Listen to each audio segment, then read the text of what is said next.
ప్రతి నెల 12% శాలరీ అనేది మీ పీఎఫ్ అకౌంట్లోకి వెళుతుంది. అదేవిధంగా కంపెనీ నుంచి కూడా 12% శాలరీ అనేది మీ పీఎఫ్ అకౌంట్లో జమ చేస్తుంది. అయితే ప్రతి నెల మీ కంపెనీ పీఎఫ్ అకౌంట్లో డబ్బులు వేస్తుందా లేదా అనేది ఖచ్చితంగా చెక్ చేసుకోవాలి. మీ అకౌంట్లో పీఎఫ్ అమౌంట్ జమ అయినట్టు కొంతమందికి మెసేజ్లు వస్తాయి, కొంతమందికి రావు. కొందరికైతే మొత్తానికి మెసేజ్లే రావు. అయితే మీరు నిర్లక్ష్యంగా ఉండకుండా ప్రతి నెల మీ పీఎఫ్ అకౌంట్లో డబ్బులు జమ అవుతున్నాయో లేవో ఖచ్చితంగా తెలుసుకోవాలి. పీఎఫ్ అమౌంట్ అనేది ప్రతి నెల మీ అకౌంట్లో జమ అవుతున్నాయో లేవో అని చెక్ చేసుకోకపోతే మీరు నష్టపోయే ప్రమాదం ఎక్కువగా ఉంటుంది.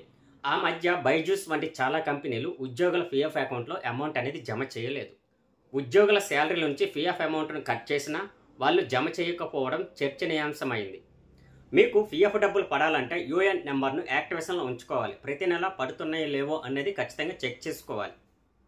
మీరు మీ పీఎఫ్ బ్యాలెన్స్ని తెలుసుకోవడం కోసం మీ పీఎఫ్ మెంబర్ పోర్టల్ లాగిన్ ద్వారా, పాస్బుక్ ద్వారా తెలుసుకోవచ్చు. అలానే ఉమాంగ్ యాప్ ద్వారా కూడా తెలుసుకోవచ్చు. ఈ నెంబర్కు మీ రిజిస్టర్డ్ మొబైల్ నుంచి మిస్డ్ కాల్ ఇవ్వడం ద్వారా కూడా మీ పీఎఫ్ బ్యాలెన్స్ను చెక్ చేసుకోవచ్చు. ఉద్యోగం మారినప్పుడు కూడా మీ పీఎఫ్ బ్యాలెన్స్ను ట్రాన్స్ఫర్ చేసే బాధ్యత కూడా మీ కంపెనీ మీద ఆధారపడి ఉంటుంది. ఆన్లైన్ ద్వారా అయితే ఈ ప్రాసెస్ను కంప్లీట్ చేయవలసి ఉంటుంది. ఆల్రెడీ మనం ఒక వీడియో అయితే చేసాము, ఎలా కంప్లీట్ చేయాలి, ఎలా ప్రాసెస్ చేయాలనేది. ఆ వీడియోని మీరైతే ఖచ్చితంగా చూడండి. ప్రతి నెల మీ డబ్బులు మీ పీఎఫ్ అకౌంట్లో జమ కాకపోయినట్లయితే మీరు ఫిర్యాదులు కూడా చేయవచ్చు.